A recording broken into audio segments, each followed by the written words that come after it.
বই খুলে দেয় মনের দুয়ার। শুধু তাই নয়, একটি ভালো বই ভুলিয়ে দিতে পারে শোক, তাপ, দুঃখ, বেদনা।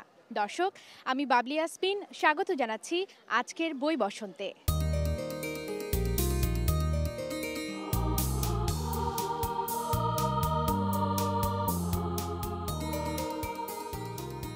শুরুতেই প্রতিকৃতি। আজকের প্রতিকৃতির মুখ রম্যলেখক সাহিত্যিক সৈয়দ মুজতবা আলী। সৈয়দ মুজতবা আলী ১৯০৪ সালের ১৩ সেপ্টেম্বর সিলেটের করিমগঞ্জে জন্মগ্রহণ করেন। শান্তিনিকেতনে অধ্যয়নকালে তিনি সত্যপীর, টেকচাঁদ, প্রিয়দর্শী ইত্যাদি ছদ্মনামে লিখতে শুরু করেন। তার অধিকাংশ রচনা জ্ঞান, অভিজ্ঞতা, শাস্ত্রচর্চা ও বিচার সমালোচনায় পূর্ণ।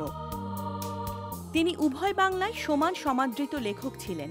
আন্তর্জাতিক চেতনায় সমৃদ্ধ তার লেখনী তাকে এই সম্মানের অধিকারী করেছে। ভ্রমণ কাহিনী দেশে বিদেশে, উপন্যাস শবনম, রম্য রচনা পঞ্চতন্ত্র, ছোট গল্প চাচা কাহিনী তার উল্লেখযোগ্য রচনা। হাসির আবরণে হৃদয়ের গভীর সত্যকে তিনি প্রকাশ করেছেন। বিশেষ করে উপন্যাস ও ছোট গল্পে মানব জীবনের অপূর্ণতার কথা তিনি দক্ষতার সঙ্গে চিত্রায়িত করেছেন। ১৯৭৪ সালের ১১ ফেব্রুয়ারি সৈয়দ মুজতবা আলী মৃত্যুবরণ করেন। আজকে তার মৃত্যুদিনে আমাদের অতল শ্রদ্ধা। অভিযোগ রয়েছে সস্তা নয় বলে পাঠক বই কেনেন না, আর পাঠক বই কেনেন না বলেই বই সস্তা করা সম্ভব হয় না। দর্শক, এই অচ্ছেদ্য চক্র আমাদেরকেই ভাঙতে হবে। বই বসন্তের এবারের আয়োজন মেলার মুখ।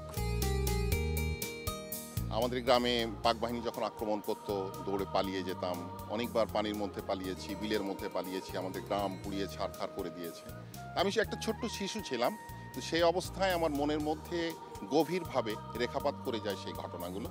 এত মনের মধ্যে এত গভীরভাবে থেকে যায় যে পরের অনেক ঘটনা ভুলে গিয়েছি, কিন্তু যুদ্ধের সে ঘটনাগুলো কিন্তু আমার মধ্যে এখনো স্মৃতি হয়ে আছে, এবং সেই স্মৃতিটাই আমি তুলে ধরেছি এই গল্পের মধ্যে।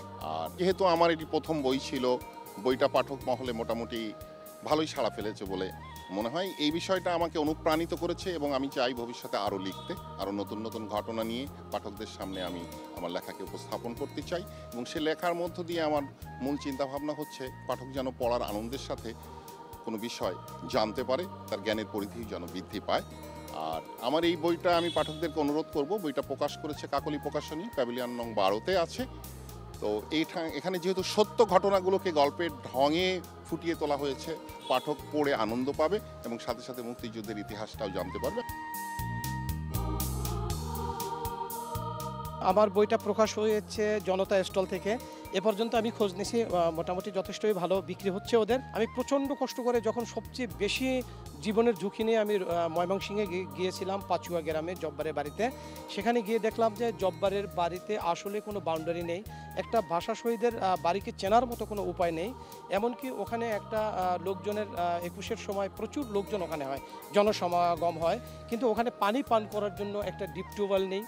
এবং জব্বার যেখানে গোসল করতেন সেই গোসল করার স্থানে কোনো ধরনের কোনো ঘাটলা নেই, কোনো সিমেন্টের কোনো ইমারত নেই, যার কারণে মানুষের পানি পান করা এবং খুব দুঃসাধ্য একটা ব্যাপার, যেটা ভাষা শহীদদের বাড়িতে আমরা কল্পনা করতে পারি না। এবং পাঠকরা নিশ্চয়ই এই বইটার একবার স্বাদ গ্রহণ করলে তারা পড়তে চাইবে, কারণ এখানে আমি প্রতিটা বিভাগীয় শহরে, প্রতিটা জেলা শহরে ভাষা শহীদদের ইতিহাস টানার চেষ্টা করেছি। আমি আসলে কিশোরদের জন্যও লিখি এবং বড়দের জন্যও লিখি, বিশেষ করে যারা ইয়াং পাঠক যারা, তাদের জন্যই এই আমার ভালোবাসার ছোঁয়া এবং বসন্ত দিনে তোমার ভালোবাসা বইটি।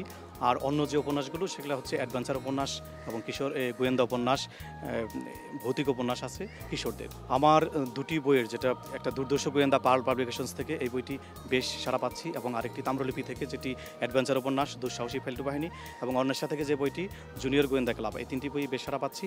এবং বড়দের বই যেটা আসলে ওটা আমি তো বলবো যে যেহেতু ফাল্গুন এবং বসন্তকে ঘিরেই লেখা, ভালোবাসা দিবসকে ঘিরে, সেই বইগুলো আমি আশা করি যে আমার পাঠকের কাছে যাবে, সেটা আমার একটা প্রত্যাশা যে পাঠকের কাছে বইগুলো যাবে। বই কিনে কেউ দেউলিয়া হয় না, উল্টো অ্যানাতোল ফ্রাসের মতো পেয়ে যেতে পারেন অনেকগুলো চোখ, যেই চোখ দিয়ে দেখবেন নতুন সুন্দর এক পৃথিবী। দর্শক, চলুন আজকের মেলায় আসা নতুন কিছু বইয়ের কথা জেনে আসি। ১৯৭১ যুদ্ধাহতের বয়ান। সালেক খোকনের এই প্রবন্ধ গ্রন্থটি প্রকাশিত হয়েছে ইত্যাদি গ্রন্থ প্রকাশ থেকে। খন্দকার মাহমুদুল হাসানের শিকার কাহিনী সুন্দরবনের গল্প বইটি প্রকাশিত হয়েছে কথা প্রকাশ থেকে। প্রশান্ত মৃধার গদ্য গ্রন্থ সবুজ ঘাসের প্রান্তর বইটি প্রকাশিত হয়েছে গ্রন্থকুটির থেকে। শব্দশৈলী থেকে প্রকাশিত হয়েছে এবং আবৃত্তির কবিতা, সংকলন ও সম্পাদনা রবিশঙ্কর মৈত্রী। প্রবন্ধ গ্রন্থ বাংলাদেশের শিশু সাহিত্য পাঠক থেকে প্রকাশিত এই বইটি লিখেছেন আহমদ মাজহার। সৈয়দ মোস্তফা আলী অনেক আক্ষেপ করে বলেছিলেন, প্রকৃত মানুষ বই সংগ্রহের জন্য অকাতরে অর্থ ব্যয় করে। দর্শক, কেবলমাত্র বাংলাদেশ ছাড়া সময় বদলেছে, কিন্তু এই কথাটি কি বদলেছে? আপনারা মেলায় আসুন, বই কিনুন, বই পড়ুন, বইয়ের আলোয় উদ্ভাসিত হন। সেই প্রত্যাশা রেখে শেষ করছি আজকের বই বসন্তে।